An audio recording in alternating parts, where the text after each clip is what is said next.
자, 오늘 요한계시록 7교회 보내는 편지, 마지막 7번째 편지, 라오디게아 교회 보내는 편지입니다. 3장 14절부터 22절까지 말씀으로 함께 귀한 은혜와 도전 나눕니다. 자, 라오디게아 보내는 편지의 서두는 역시 예수님에 대한 자신을 표현하죠. 내가 어떤 예수님이다. 3장 14절 보세요. 어떻게 또 소개를 했나. 각 교회마다 예수님께서 자신을 표현하는 게 다 달랐죠. 근데 그 표현하는 것이 정말 디테일했고 정말 그 지역에 잘 이렇게 설명되는 것을 예수님께서 자신을 소개하셨습니다. 라오디게아 교회는 예수님께서 자신을 어떻게 소개했을까 궁금하시죠? 3장 14절 봅시다. 함께 있습니다. 시작. 라오디게아 교회의 사자에게 편지하라. 아멘이시오. 충성되고 참된 증인이시오. 하나님의 창조의 근본이신 이가 이르시되. 누구라고요? 아멘이시오. 예수님 자기 자신을 이렇게 표현합니다. 내가 아멘이다. 아멘이다. 그리고 그 아멘의 의미는 내가 하나님의 충성되고 참된 증인이요 하나님의 창조의 근본, 말씀으로 이 땅을 창조한 그 근본인 나다 말씀하십니다. 여기서 우리 한번 아멘이라는 이 의미를 한번 다시 우리가 새겨보기를 바랍니다. 여러분, 아멘 우리 많이 하죠? 아멘 무슨 뜻입니까? 무슨 뜻입니까? 네, 그렇습니다라는 동의라는 뜻이죠. 우리 선교여행을 가시겠습니까? 아멘 하면 네 가겠습니다. 뭐 그런 동의로 우리가 많이 사용하죠. 근데 사실은 그보다 더 깊은 뜻이 있습니다. 히브리어 원어는 이 아멘이란 말 뜻이 뭐냐면 진실로, 확실히, 참으로, 그 다음에 뭐라고요? 그리 되게 하옵소서. 그리 되게 하옵소서. 어떤 말씀에 대한 것이 선포될 때 그렇게 될 것이라고 하는 그런 확신입니다. 영어로 얘기하면은 so be it 이렇게 표현됩니다. 그렇게 될 것이다. 그렇게 될 것이다. 아멘. 우리가 기도할 때 어떻게 끝내죠? 예수님의 이름으로 기도합니다. 그 다음에 아멘 하죠. 그건 뭐예요? 예수님의 이름으로 그렇게 될 것이다 라고 하는 거예요. 예수님의 이름으로 기도합니다. 아멘. 그 뜻은 예수님의 이름의 권세와 능력으로 기도한 그 모든 내용들이 그렇게 될 것이다 라고 얘기합니다. 즉 아멘이신 예수님의 뜻은 무슨 뜻이냐면은 그 모든 것을 다 예수께서 이루신다고 하는 겁니다. 내가 다 이룰 것이다. 다 이룰 것이다. 근데 여러분 더 중요한 사실은 이 아멘의 의미의 중요한 사실은 뭔지 아세요? 우리의 형편과 믿음에 상관없이 예수님께서 다 이루시겠다는 거예요. 놀랍지 않습니까? 우리가 믿음이 없어도 우리가 그 뜻에 동의하지 않는다 해도 예수님께서는 이루시겠다는 거예요. 요나가 도망을 갔어요. 니느웨에 가서 구원을 외치라 했더니 요나가 저는 그렇게 동의 못합니다. 아멘이 아니라 전 노멘입니다 하고 도망갔어요. 어떻게 됐죠? 불러 잡아서 그렇게 하셨어요. 니느웨 구원을 선포하게 하셨어요. 이게 아멘의 뜻입니다. 오늘 우리는 비록 우리 마음 가운데 공감하는 게 없고 좀 내 마음에 그것을 부정하는 마음이 더 크다 할지라도 우리 예수님께서 내가 너를 통해서 그 뜻을 이루겠다는 것입니다. 이렇게 아멘은 놀라운 예수님의 예정과 뜻이 있는 것입니다. 오늘 라오디게아 교회에 이렇게 아멘이신 예수님 자신을 소개하신 이유는 뭐냐면은 라오디게아 교회에 내가 내 말씀대로 너희 교회를 통해서 다 이룰 것이다 라고 하는 겁니다. 책망이 많았던 교회입니다. 그런데 이 책망에 대해서 너희가 회개하지 않으면은 책망한 그대로 심판이 이루어질 것이다. 그러나 나는 그 징계와 심판이 목적이 아니라 결국은 내가 너희를 통해서 선한 뜻을 이루겠다라고 하는 것입니다. 놀랍지 않습니까, 여러분? 우리의 믿음과 상관없이 우리 좋으신 예수님께서 우리를 통해서 뜻을 이루겠다고 하는 것이에요. 아멘? 아멘. 이게 놀라운 아멘의 뜻이에요. 내가 믿음이 없기 때문에 내가 회개하지 않아서 내가 그 축복의 통로에 못 쓰는 것이 아니라 네가 그렇다 할지라도 네가 지금 죄 가운데 있다 할지라도 네가 지금 나와 순종하지 않는다 하더라도 내가 꼭 그렇게 이룰 것이다. 이게 놀라운 하나님의 은혜인 것입니다. 자, 라오디게아 교회에 대한 예수님의 이 뜻이 뭔가요? 라오디게아 교회는 여러분 칭찬이 없었어요. 책망밖에 없었어요. 책망밖에. 칭찬이 없고 책망만 받은 교회가 또 하나 있었죠. 어느 교회죠? 사대교회. 너희 죽어있는 교회다. 너희 죽어있는 교회다. 너희가 살아있는 것 같지만 죽어있는 교회다 라고 책망만 했어요. 반면에 책망은 없었는데 칭찬만 받은 교회가 있었죠. 어떤 교회죠? 서머나 교회에 있었죠. 너희가 고난을 이겨냈다. 앞으로도 더 많은 핍박과 고난이 있겠지만은 죽도록 충성하라. 이렇게 칭찬하셨고요. 빌라델비아 교회는 어떻게 칭찬하셨죠? 네가 작은 능력으로 말씀을 지켰고 작은 능력으로 핍박을 이겨냈고 작은 능력으로 교회를 이겨냈다. 이렇게 얘기합니다. 자, 이제 라오디게아 교회에 대해서 예수님께서 아멘이신 예수님, 내가 너희 라오디게아 교회 이런 뜻을 내가 행하겠다 말씀하셨어요. 어떤 걸까요? 3장 15절 16절 보세요. 내가 내 행위를 아노니 내가 차지도 아니하고 뜨겁지도 아니하도다. 내가 차든지 뜨겁든지 하기를 원하노라. 내가 이같이 미지근하여 뜨겁지도 아니하고 차지도 아니하니 내 입에서 토하여 버리라. 차지도 않고 뜨겁지도 않다. 미지근하다는 거예요. 이 책망의 내용을 라오디게아 사람들이 들었을 때 굉장히 충격받았습니다. 왜 그런지 아세요? 예수님께서는 각 교회마다 자신을 소개하는 것도 그 지역에 맞게끔 소개하셨고 그 교회 형편에 맞게끔 소개하셨고요. 책망과 칭찬도 그 교회 형편에 맞게 하셨어요. 이 라오디게아 교회의 그 책망은 뭐예요? 뜨겁지도 않고 차지도 않고 어떻다고요? 미지근하다. 미지근하다. 이 말씀을 보고 라오디게아 교회 사람들이 충격받았어요. 왜 그런지 아세요? 이 라오디게아 지방은요 특징이 있습니다. 라오디게아 지방은 안약이 유명했어요. 그러니까 제약업이 발달했고 그래서 그 지방 도시들 중에서는 비교적 경제가 발달한 그런 도시입니다. 그런데 이 라오디게아 교회의 가장 어려웠던 점이 뭐냐면 물 사정이 좋지 않았어요. 물 사정이 좋지 않았어요. 그래서 이 라오디게아 교회는 어떻게 물을 사용했냐면은 저 위쪽 지방에 북쪽으로 한 11km 떨어진 곳에 히에라볼리라고 하는 곳에서 온천 지역이 있어요. 그것에서 나오는 온천수를 수로를 끌어댔어요. 그런가 하면은 저 남쪽으로 한 16km 정도 떨어진 골로새 지방 잘 아시죠? 거기서는 그냥 지하 천연수를 끌어다가 물을 썼어요. 그러니까 어떻게 했어요? 온천수를 끌어들였으니까 온천수가 올 때는 어땠죠? 뜨거운 물이에요. 뜨거운 물인데 수로를 따라 오다 보니까 어떻게 됐어요? 미지근해졌어요. 골로새에서 끌어오는 물은 어떻게 됐어요? 차가운 지하수가 왔는데 그 뜨거운 중동 지방에 그 수로를 오다 보니까 물이 어떻게 됐어요? 미지근했어요. 그러니까 온천물과 지하수가 합쳐졌는데 역시 미지근했어요. 그래서 라오디게아 사람들은 그 수로가 합쳐진 곳에서 오는 물을 그냥 주면은 입에 마시다가 뱉었다고 합니다. 뭐 이래 하면서 미지근하다고. 그래서 그 사람들은 물을 더 데펴서 뜨겁게 해서 차를 마셨든지 아니면 식혀서 차갑게 해서 그렇게 마셨다고 합니다. 여러분, 이 표현만 보더라도 이 계시록의 내용이 얼마나 섬세하고 사실적인지 알 수 있습니다. 네가 뜨겁지도 않고 차지도 않다. 너희들이 마시는 물이 그렇지 않느냐. 너희들도 미지근한 물을 마시고 내뱉어 버리시. 나도 그렇다는 거예요. 라오디게아 사람들이 놀랐어요. 어떻게 이런 비유를 할 수 있을까? 여러분, 계시록에 기록된 이 말씀들은요 우리가 상상을 초월할 정도로 아주 디테일하게 예언하신 거예요. 자, 계시록에는 어떤 말씀이 있다고요? 예언의 말씀과 계시의 뜻이 있다고 했죠. 하나님을 드러내시는 계시의 말씀과 이루어질 사건들에 대한 예언의 말씀이 있는데 지금 우리는 이해할 수 없어요. 일곱 나팔이 어떻게 울릴 것인지, 일곱 대접의 재앙의 어떻게 열릴 것인지, 숫자 666이 무엇인지, 저 바다 밑에 있는 용이 무엇인지 지금 알 수 없어요. 그러나 오늘 이렇게 뜨겁지도 차지지도 않은 물을 비유했던 것처럼 언젠가 그 계시와 예언들이 이루어질 때 우리는 비로소 깨닫게 될 것입니다. 아, 이것이었구나. 얼마나 디테일하게 말씀을 우리에게 주셨는지, 얼마나 섬세하게 주셨는지. 여러분, 오늘 라오디게아에다 보내는 그 책망은 너희가 뜨겁지도 않고 차지도 않다는 거예요. 미지근한 기분 나쁜 물이라는 거예요. 미지근한 물의 온도가 어느 정도 온도인지 아세요, 여러분? 우리가 마실 때 미지근하다 하는 물의 온도는요, 사람의 체온과 비슷한 35도에서 36도 정도의 온도가 물의 수온이 제일 미지근한 물이라고요. 그렇죠? 우리 체온하고 똑같으니까 마시니까 아무런 이 온도 차이를 못 느끼는 거예요. 미지근한 거예요. 청량감이 없어요. 이 물이 맛이 없는 이유는 온도가 미지근해서 맛이 없는 것은 뿐만이 아니라 그 온도에서 그 물속에 있는 산소 용존량이 가장 작다고 합니다. 과학적인 근거가 있는 거예요. 괜히 물이 맛이 없는 거 아니에요. 그 안에 산소가 포함된 양이 작기 때문에 물에 청량감이 없어요. 그래서 다 그걸 마시면 맛이 없다고 다 뱉었습니다. 차지도 덥지도 않은 교회.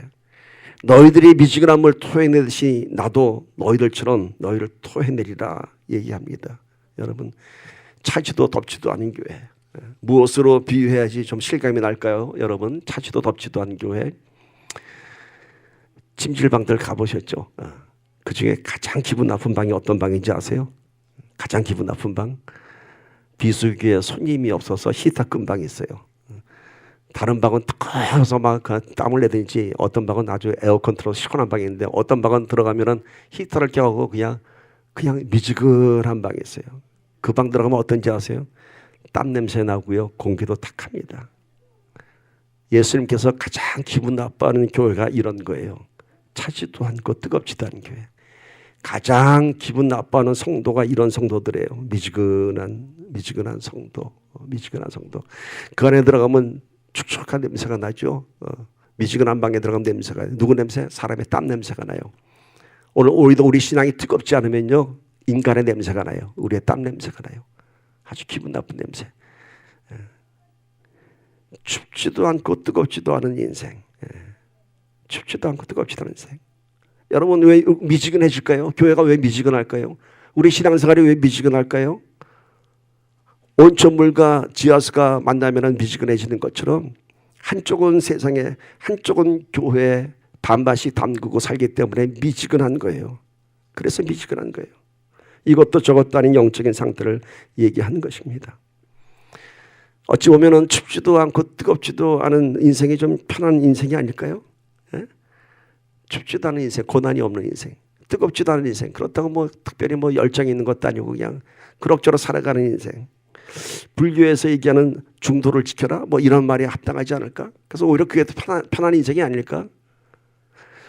여러분, 예수님께서 뭐라고 말씀하셨어요? 그 미지근한 교회를 내가 뱉어낸다고 하셨어요. 기독교는 미지근한 종교가 아닙니다. 불교는 중도가 선한 것이라고 하지만 기독교는 그렇지 않습니다. 결코 미지근하지 않습니다. 십자가에 매달려서 죽기까지 투쟁하는 종교가 기독교입니다. 다른 종교는 살기 위해서 중도를 지키고 살기 위해서 그 종교를 붙잡지만은 우리는 죽기 위해서 끝까지 가는 겁니다. 갈 때까지. 그게 우리 기독교입니다. 여러분, 오늘 우리가 죽기까지 달려가는 저와 여러분 되기를 간절히 소망합니다. 미지근한 것 참 기분 나쁘는데요. 그리고 기분 나쁜 것만이 아니라 여러분, 가장 발효가 잘 되는 온도가 어떤 온도인지 아세요? 미지근한 온도에서 가장 발효가 잘 돼요. 매주 써서 아랫목에 놓을 때 뜨겁잖아요. 미지근해요. 다 이불 덮어놓고. 알래스카에서는요, 생선을 잡아서 그냥 강가에 확 던져내도 며칠이 지나도 그 생선 썩지 않아요. 왜? 차갑거든. 거기는 그냥 천연 냉동고거든요. 그러면 저 뜨거운 열대 지방에서 생선 잡아서 이렇게 놓으면 어떨까요? 썩을까요? 제가 태국을 한번 여행한 적이 있는데요. 길 가다 보니까 좌판에다가 생선을 소금에 절인 것 아닌 그냥 생선을 그냥 놓고 팔더라고요. 그래서 참 이상했어요. 저거 상하지 않을까? 파리도 오고 막 그럴 텐데. 근데 그러더라고요. 절대로 태국 그 시장 가판대에 있는 생선은 상하지 않은데요. 왜 그런지 아세요? 강한 자외선 때문에 결코 거기서 이게 부패되지 않는다고 합니다. 춥지도 않고 뜨겁지도 않은 인생은 편안한 인생 아닙니다, 여러분. 인생이 적당히 살만할 때가 가장 타락하기 쉽습니다. 적당한 온도에서 부패하는 것처럼 인생도 적당히 살만할 때가 가장 타락하기 쉬운 때입니다. 적당한 온도에서 음식물이 빨리 상하는 것처럼 우리 인생에 생존에 대한 위기도 없고 영적인 위기도 없을 때 우리는 가장 쉽게 타락합니다. 차든지 뜨겁든지 알아. 차라리 차가워지면 춥다고 예수님 찾게 되어 있습니다. 예수님 만나면 우리의 인생이 뜨거워질 수 있습니다. 그리고 예수님 만나면 주님 때문에 뜨거운 열정으로 바뀌게 됩니다.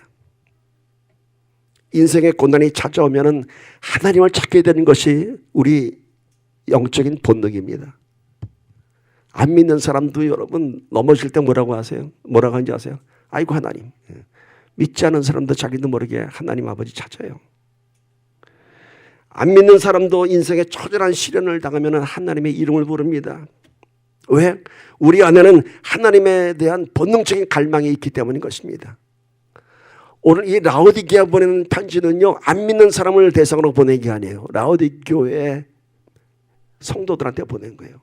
성도라고 하면서 미지근해져 갖고 하나님 찾지도 않고 춥지도 않고 이런 사람들에게 오늘 우리 하나님을 추운 인생의 벌판에서 하나님을 갈망해야 할 줄 믿습니다. 그런데 하나님을 갈망하고 하나님을 애타게 찾는데도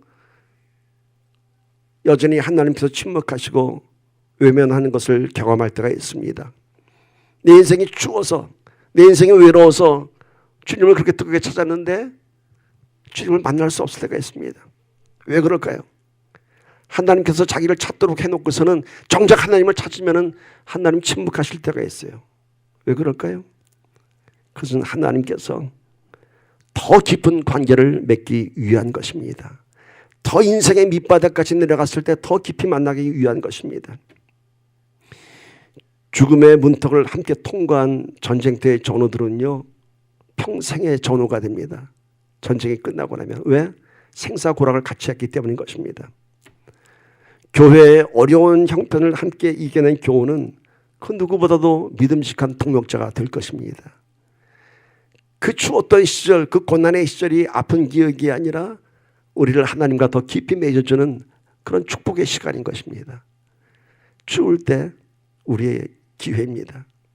오늘도 우리의 인생의 바람 부는 광야 한가운데서 추워서 떨고 있다면 인생의 처절한 밑바닥에서 더 깊이 하나님을 경험할 수 있는 내 인생의 가장 위대한 기회가 될 줄 믿습니다.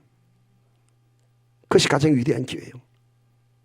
미지근할 때 내가 가장 타락하기 쉬울 때입니다. 이렇게 죽음과 같은 처절한 인생길에서 만난 하나님은 내 인생을 뜨겁게 바꿀 것입니다. 내가 뜨거워지면 내가 살아납니다. 내가 뜨거워져야 살아납니다. 요즘 감기 들어서 많이 고생하고 저도 좀 많이 아팠는데 사람이 몸의 체온을 35.6도인가 8도인가 정상적인 체온이죠. 그래서 1도만 올리면은 우리 몸에 어떤 변화가 일어나는지 아세요? 1도만 올리면은 면역력이 5배 높아진다고 합니다. 그래서 몸을 따뜻하게 해줘야지 모든 그 바이러스나 병균에 대해서 면역력이 강해진다고 합니다. 그런데 그 단계가 지나면은 몸이 불덩이처럼 열이 날 때가 있죠. 그거는 이제 이미 내 안에 병균이 침투한 거예요. 그래서 그 병균을 죽이기 위해서 내 몸이 막 몸부림치는 거예요. 열병이 나면 나는 힘들죠. 막 뭐 사지가 찢어지는 것 같고 춥고 떨리고. 그런데 그게 나를 죽이기 위한 것이 아니라 내 안에 침투한 병균을 죽이기 위한 것이에요. 그 뜨거운 체온을 통해서 병균을 죽이는 것입니다. 여러분, 하나님을 갈망하는 열병을 앓기를 바랍니다. 아마 고통스러울 것입니다. 그러나 몸부림치더라도 신앙의 열병을 경험하기를 바랍니다. 그 열병이 지나고 나면은 다시 살아나게 될 것입니다. 그 과정이 두려워서 미지근해진다면은 우리의 영혼은 점점 더 타락하고 말 것입니다. 뜨거워지는 인생은 그 뜨거운 맛을 합니다. 그래서 다시는 더러운 죄가 싹트지 않도록 그 뜨거움이 유지되게 해야 하는 것입니다. 성령의 충만함이 바로 그겁니다. 그 성령의 충만함으로 내 안에 죄가 다시 싹트지 않도록, 내 안에 죄가 다 뿌리 뽑도록 하는 것입니다. 어떻게 뜨거워질 수 있을까요? 여러분, 난로 앞으로 가면 몸이 뜨거워지죠. 그 열이 전해져서. 마찬가지예요. 우리가 하나님 옆에 한 발짝만 가면 그만큼 뜨거워집니다. 하나님 앞에 한 발짝만 더 가까이 가세요. 말씀에 더 가까워져 보세요. 내 영이 뜨거워집니다. 엠마오의 두 제자들이 낙향하고 가는 도중에 예수님을 만났죠. 예수님인지 모르고 만났어요.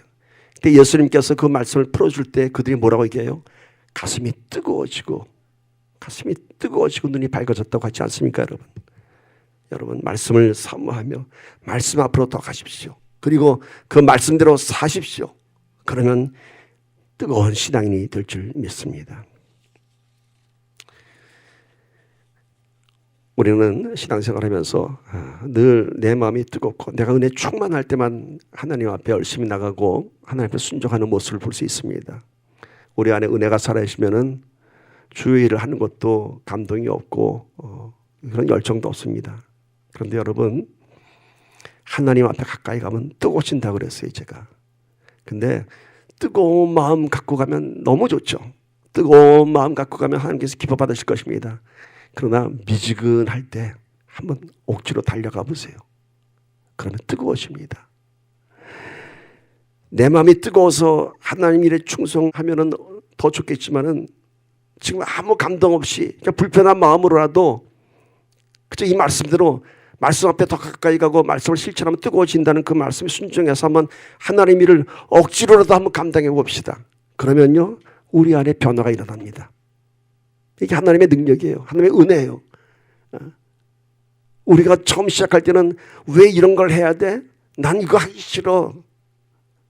나하고는 좀 형편이 안 맞는데 그래도 한번 해보면은 그 안에서 내 안에 뜨거워지는 것을 경험할 수가 있습니다.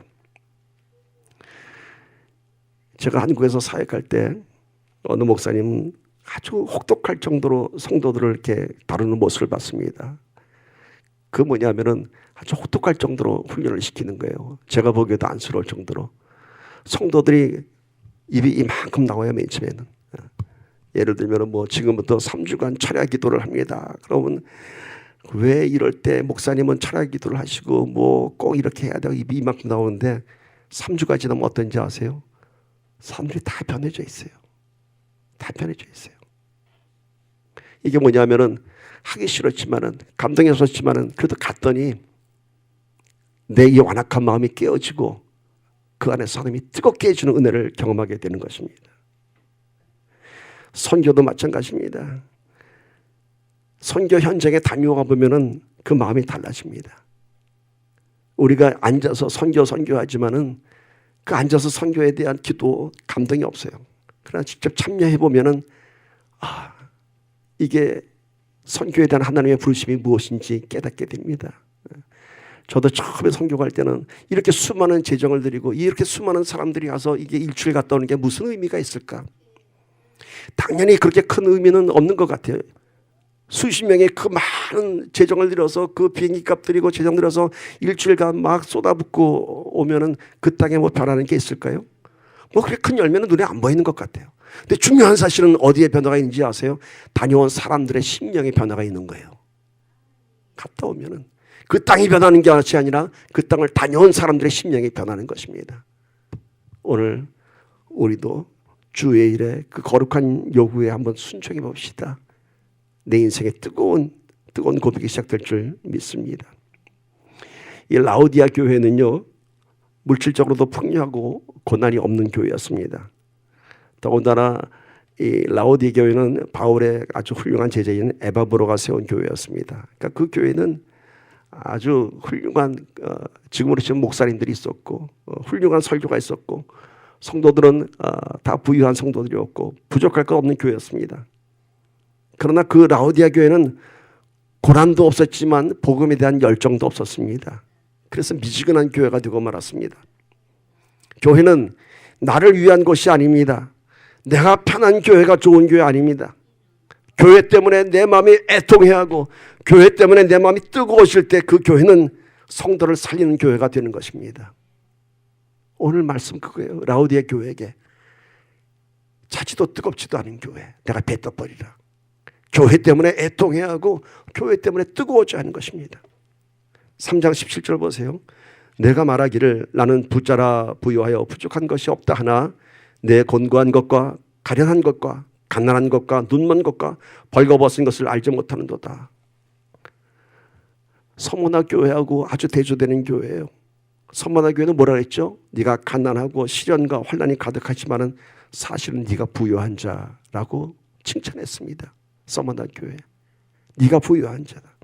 그러나 라오디아 교회는 네가 네 입으로 부자라고 하지만은 너는 정작 너의 곤고함과 가난을 알지 못한다. 네가 지금 벌거벗은 것을 알지 못한다. 너의 그 영적인 상태를 알지 못한다 이거예요. 우리 이런 사람들 많이 볼 수 있습니다. 돈이 많지만 건강하지만 부족한 것 없지만은 왠지 우리 눈에 불쌍하게 보이는 사람들 있습니다. 저는 많이 봤습니다. 이것이 라오디게아 교회의 실상입니다. 겉으로는 부유하고 편안하고 부족함이 없는 교회이지만은 그러나 그 안을 들여다보면은 주님께서 책망하는 교회, 내가 뱉어버리고 싶은 교회, 영적으로 곤고하고 가난한 교회, 눈이 멀은 교회, 벌거벗은 교회인 것입니다. 이런 라오디게아 교회에 대해서 예수님께서 이렇게 처방합니다. 이렇게 권면합니다. 18절 19절 보세요. 내가 너를 권하노니 내게서 불로 연단한 금을 사서 부요하게 하고 흰옷을 사서 입어 벌거벗은 수치를 보이지 않게 하고 안약을 사서 눈에 발라보게 하라. 무릇 내가 사랑하는 자를 책망하여 징계하노니 그러므로 내가 열심을 내라. 회개하라. 자, 차지도 뜨겁지도 않은 미지근한 라오디게아 교회에 대해서 예수님께서 너희는 이렇게 해라. 앞으로 그 책망 뒤에 권면합니다. 뭐라고요? 내게서 불로 연단한 금을 사서 부유하게 하라. 너희가 지금 벌거벗었고 가난하고 지금 가련해. 근데 그것을 너희가 어떻게 회복하냐면 나에게서 불로 연단한 금을 사라고 합니다. 이게 무슨 뜻일까요? 세상의 금이 아닌 내 안에서 이 Jesus Christ 불로 연단한 금으로 너희 그런 심령을 부유하게 하라. 내 안에서 뜨거워지라는 것이에요.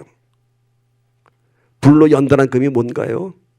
용광로 안에서 모든 불순물들이 다 제거된 다음에 정금이 돼서 나오죠. 오늘 예수 그리스도 그 안에서 우리의 죄와 불순한 모든 것들이 태워지고 나면은 너희가 금이 되리라.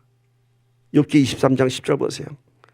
그러나 내가 가는 길을 그가 아시나니 그가 나를 단련하신 후에는 내가 순금같이 되어 나오리라. 라오디게아 교회에 이렇게 얘기하는 거예요. 내게서 불로 연단한 금을 사서 부유하게 하라. 세상의 금이 아닌 너희가 갖고 있는 그런 재산이 아닌 나로부터 얻어지는 금. 그 불로 연단한 금이 뭔가요? 믿음의 연단을 가진 금입니다. 내 안에 죄가 뽑아져 나가고 내 안에 더러운 것들이 뽑아져 나가고 이제 주께서 원하시는 그 거룩한 모습으로 다시 태어난 것입니다. 금은 변하지 않습니다. 금은 녹슬지 않습니다. 이런 믿음, 이런 정금 같은 믿음, 이 믿음은 어디서 나온다고요? 주 안에서 단련되어야 되는 거예요.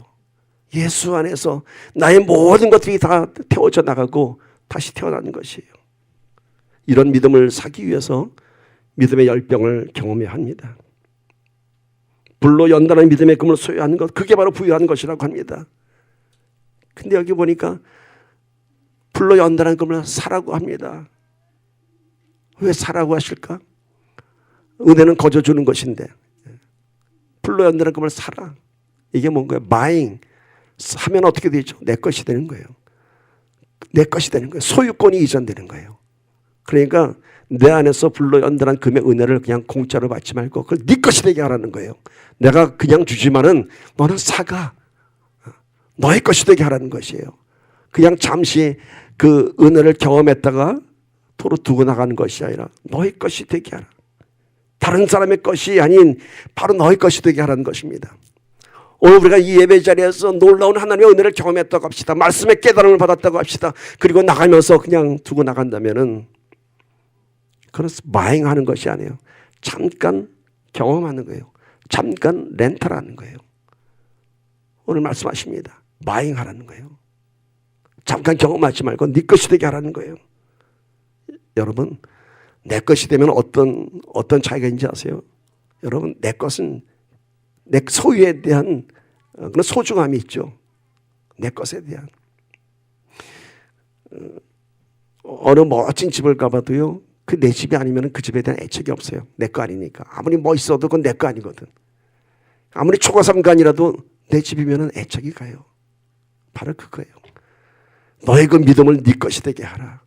남의 것이 아닌 내 믿음에 대한 소중함, 내 믿음, 내가 여기까지 걸어온 내 믿음, 지금까지 그 수많은 연단과 환난을 거쳐서 만들어낸 내 이 믿음 버리지 말라는 거예요. 금보다 더 귀한 믿음. 오늘 우리 각자에게 갖고 있는 믿음의 분량이 있습니다. 더 뜨거워지십시오. 더 태우십시오. 그리고 바잉하십시오. 여러분 겁니다. 하나님께 주신 여러분만의 믿음의 능력입니다. 그 믿음으로 여러분의 가정을 세우고 교회를 세우기를 축복합니다. 이제 흰옷을 사서 벌거벗은 수치를 보이지 않게 하라. 흰옷을 사라고 합니다. 뭔가요? 보혈의 피가 우리의 죄를 눈같이 희게 했다고 합니다. 우리의 더러움, 우리의 수치를 덮어준다고 합니다. 어느 것도 우리를 정결하게 할 수 없습니다. 어느 것도 우리를 깨끗하게 할 수 없어요. 아무리 우리가 많은 것을 갖고 있고 많은 지혜가 있고 많은 지식이 있고 많은 돈이 있다고 해도 사람들이 나를 보는 눈은 변하지 않습니다. 저 사람은 저 사람이야. 그러나 여러분, 오늘 우리가 내가 갖고 있는 물질, 내가 갖고 있는 명예, 내가 갖고 있는 어떤 내 능력 이런 것이 아니라 오직 예수 믿는 그 믿음 안에서 변화된 내 삶을 볼 때 사람들은 우리를 인정합니다. 저 사람 예수 믿는 사람이야. 저 사람 깨끗한 사람이야. 그것이 오늘 흰옷 입은 사람들의 정결함인 것입니다. 너의 수치를 가리게 하는 것입니다. 어떤 것도 가릴 수 없어요. 그러나 예수의 보혈의 피, 우리가 예수 그리스도 그 이름 안에서 우리가 정결하게 될 수 있는 것입니다. 제가 한 10여 년 됐나요? 동부 쪽에 집회를 가는데 그 지역은 동부 버지니아에서도 미 해군 부대가 있는 그쪽인데 조금 외진 곳이에요. 그쪽 갔더니 국제 결혼한 여인들이 많이 있어요. 그래서 어느 날은 이제 집회 끝났는데 그 교회 성도 되는 집사님이 목사님 제 애기예요. 축복해 주세요 하고 애기를 데리고 왔는데 눈이 파래요. 제가 순간 당황했어요. 그러니까 그 교회는 거의 다 그 이중문화권이라고 하는데 국제 결혼한 여인들이 있는데 그 중에 어떤 분들은 정말로 아주 그 화이트 클래스의 국제 결혼한 사람들이 있는가 하면은 또 어떤 분들은 말하자면 미군 부대 그 앞에서 기지촌에 있다가 이렇게 온 여인들이 있어요. 보면 벌써 달라요. 그런데 그 사람들이요 한국 그 사회 안에 안 들어온다고 합니다. 자기네들끼리 모여 산다고 해요. 자기네들의 과거 이런 것들이 수치스러워서. 그런데 그런 여인들이 예수 믿고 거듭나면 어떻게 되는지 아세요? 그 수치스러움이 없어지더라고요. 그리고 당당하게 나와서 같이 예배 드리는데 겉의 모습은 그 여인들의 과거가 보이지만은 그 여인에서 풍겨져 나오는 것은 아무런 수치스러움이 없어요. 오히려 더 정결하고 오히려 더 은혜스러운 모습으로 변해있는 것을 볼 수 있습니다. 우리 인생의 과거가 문제가 아닙니다. 내가 정말 예수 보혈의 피로 흰옷 입은 성도가 되었는가, 그것이 중요한 것입니다. 정결한 우리가 될 줄 믿습니다. 안약을 사서 눈에 발라보게 하라 합니다. 이 안약하니까 제가 이게 눈이 좀 많이 불편하니까 이게 확 공감이 오더라고요. 라오디게아 지방에는 그 안약이 유명했던 모양이에요. 그러니까 예수님께서 얘기하는 거예요. 너희가 너희 지방에 유명한 안약이 있지? 그거 한번 눈에 발라봐. 네 육신의 눈은 밝아질지 모르겠지만은 여전히 너는 나를 못 보잖아. 그러니까 이제 너는 그런 너희 지방에서 파는 네 눈을 밝혀주는 그 안약을 이제 영적인 안목으로 가져라 얘기하는 것입니다. 흰옷 입은 정결한 사람이 되면은 영적인 안목이 벗어지게 되었습니다. 그리고 이런 얘기 하셨습니다. 내가 사랑하는 자를 책망하여 징계하노니 그러므로 내가 열심을 내라. 참 중요한 말씀이에요. 내가 사랑하는 자를 책망해서 징계한다고 합니다. 미워서 징계하는 게 아니에요. 사랑하기 때문에 너의 그 미지근함을 내가 책망해서 징계한다는 거예요. 오늘 우리의 심령이 오늘 말씀 통해서 성령의 책망의 말씀으로 내가 찔림을 받는다고 하면은 그것은 나를 미워하는 것이 아니라 사랑하기 때문인 것입니다. 나를 사랑하기 때문에, 내가 아직 죽지 않았기 때문인 것입니다. 죽은 자는 찔림도 없고 책망도 없습니다. 오늘 다시 한번 말씀 앞에 내가 주님의 사랑하는 자구나 깨닫기를 소망합니다. 사랑하기 때문에 말씀이 내 안에 찔림이 오는 것입니다. 자, 이제 마지막 말씀 봅시다. 20절에서 22절 말씀. 볼지어다 내가 문 밖에 서서 두드리노니 누구든지 내 음성을 듣고 문을 열면 내가 그에게로 들어가 그와 더불어 먹고 그는 나와 더불어 먹으리라. 이기는 그에게는, 이긴다고 하는 것은 계시록 계속 겉에 있죠. 성령의 말씀의 뜻대로 행하는 자를 얘기하는 거예요. 이기는 그에게는, 오늘 말씀대로 행하는 자에게는 내가 내 보좌와 함께 앉게 하여 주기를, 내가 이기고 아버지 보좌 앞에 함께 앉은 것과 같이 하리라. 나와 같이 하게 하리라.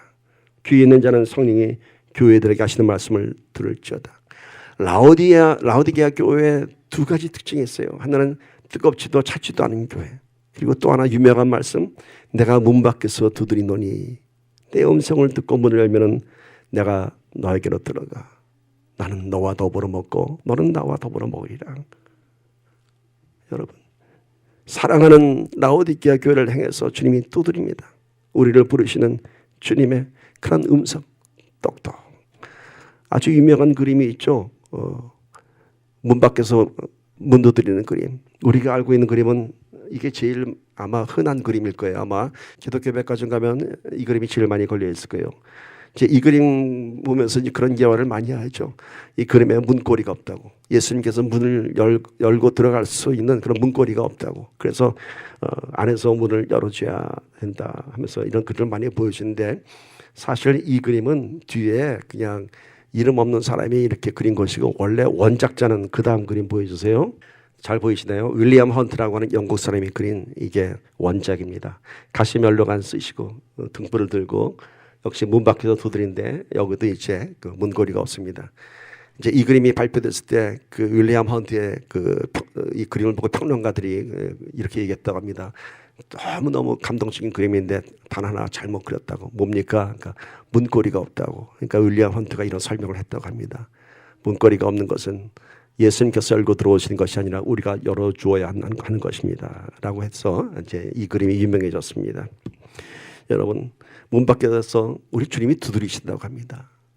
얼마나 감사한 일인가요? 문을 열어주면 들어오신다고 합니다. 예수님의 음성을 듣고 우리가 문을 열 수 있는 것은 축복입니다. 우리 예수님께서는 우리가 문 열 때까지 기다리고 계십니다. 문 열 때까지. 여러분, 모르는 사람 집 절대로 오래 두드리지 않습니다. 예를 들어서 무슨 뭘 전달하기 위해서 갔을 때 모르는 사람 집은 딱딱 낙했다 없으면 그냥 가죠. 아는 사람 집은 계속 두드려요. 그리고 그 안에 사람이 있다고 확신하면은 더 크게 두드리죠. 있으면 나야 문 열어줘. 바로 그거예요. 예수님께서 오늘 우리의 심령의 문을 두드린다고 하는 것은 I know you. 내가 너를 안다는 거예요. 내가 기다리고 있다는 거예요. 그런데 예수님의 이 두드리는 소리를 아직도 듣지 못하는 사람들이 있습니다. 왜 그런가요? 내 안에 세상의 소리가 가득하기 때문인 것이에요. 예수님의 두드리는 소리가 들리는 것이 아니라 세상에 부르는 소리가 더 크기 때문인 것이에요. 그런가 하면은 은혜를 체험하고 하나님을 만났다고 하지만은 세상의 것이 더 커 보여서 다시 문 닫아가는 사람들이 있습니다. 그들은 세상과 더불어 먹고 사는 것이 더 재미있고 좋기 때문인 것입니다. 과연 그것이 좋은 것일까요? 정말 좋은 것은 주님과 함께 더불어 먹고 사는 것입니다. 주님과 함께 더불어 먹고 사는 것이 무슨 뜻인지 아세요? 주님은 우리의 아픔과 고통과 수치를 다 감당해 주시고 나는 주 안에서 선한 것, 좋은 것을 먹는 것입니다. 예수님은 우리의 죄악의 허물과 고통과 우리의 상함을 다 대신 먹어주세요. 그리고 우리에게 주는 것은 선한 것을 주시는 거예요. 이게 바로 예수님과 더불어 먹는 것입니다. 라오디게아 교회에 대한 예수님의 이 권면의 극치는 내가 너와 더불어 함께 먹으리라는 것은 바로 십자가의 연합입니다. 십자가의 연합. 내가 너와 함께하리라. 덥지도 차지도 않은 그들에게 너희가 나의 음성을 듣고 문을 열면은 내가 너희 안에 들어가서 너희의 고난의 잔을 내가 마실 것이며 너희의 죄악과 허물을 내가 감당할 것이며 너는 나와 더불어서 그 십자가의 승리의 길만 걸으면 된다. 나의 짐은 쉽고 가볍다. 오늘 이 시간은 우리에게도 동일하게 말씀하십니다. 덥지도 않은 차지도 않은 신앙에서 이제 뜨거운 믿음의 열정을 회복하라. 내가 문을 두드린다. 이제 나와 같이 가져가십니다. 여러분, 뜨거운 것이 우리를 살리는 길입니다. 주님을 위해 뜨겁게 사는 것이 가장 행복한 인생입니다. 오늘 주님 때문에 우리의 귀가 열리고 우리의 눈이 열리고 우리의 마음이 열려서 주님 때문에 뜨거워지는 자랑스러운 신앙인이 되기를 예수님 이름으로 간절히 축원합니다. 오늘 말씀 정리하면서 기도합니다. 차지도 덥지도 않은 교회, 미지근한 교회, 뱉어내버리겠다 하는 교회, 오늘 우리가 뜨거워져야 됩니다. 뜨거워져야 삽니다. 주님 앞에 가면은 내가 뜨거우십니다. 가기 싫어도 가면 뜨거워집니다. 아멘이신 예수님입니다. 아멘이신 예수님. 내가 가기 싫어도 나를 부르시는 예수님. 내가 그렇게 이루리라. 오늘 그 미지근한 신앙이 불로 연단한 금을 사서 부유하게 하려고 합니다. 죄악과 더러움과 나의 모든 욕망들이 다 태워지고 믿음의 연단이 만들어낸 그 아름다운 금 같은 신앙인이 되어야 합니다. 내 믿음에 대한 소중함이 있어야 됩니다. 그 믿음을 사라고 합니다. 그 금을 사라고. 그것이 내 것입니다. 믿음의 소유권을 가져야 됩니다. 그것이 금보다 귀합니다. 오늘도 문을 두드립니다. 문을 열면은 주님께서 나와 더불어 먹는다고 합니다. 나의 고난의 잔을 마셔주시고 나의 패배의 잔을 마셔주시고 그리고 우리에게는 승리의 잔을 주시는 것입니다. 우리 이 시간 기도할 때 한번 이런 기도했으면 좋겠습니다. 내 신앙을 한번 돌아보기 바랍니다. 7개의 교회에 대한 7개 편지를 받습니다. 에베소 교회는 첫사랑을 잃었던 교회입니다. 버가모 교회는 거짓 교훈과 타협하고 진리를 잃어버린 교회였습니다. 서머나 교회는 약하고 시련이 많은 교회였지만 주님께 칭찬받는 교회였습니다. 죽도록 충성하라. 두아디라 교회는 열심과 믿음과 봉사로 칭찬받았지만 그러나 역시 이세벨의 이단 사상을 받아들였던 영적으로 타락했던 교회입니다. 사대교회는 칭찬이 없었습니다. 네가 살았다고 하나 이름이 있다고 하나 죽은 교회라고 합니다. 빌라델피아 교회는 작은 교회였지만 작은 능력으로 말씀을 지켰고 작은 능력으로 교회를 지켰습니다. 오늘 마지막 라오디게아 교회, 뜨겁지도 차지도 않은 교회, 다시 뜨거워져라. 내가 문 앞에서 두드리노니 문을 열어 나와 함께 가자 합니다. 오늘 기도합시다. 다시 한번 12월 한 달을 맞이하면서 우리가 뜨거워지기를 바랍니다. 뜨거워지기를 바랍니다. 내 안에 미지근함이 다시 주님 앞에 나가기를 바랍니다. 간절히 기도합시다. 주님 우리를 다시 한번 주님 우리를 다시 한번 뜨겁게 해주시옵소서.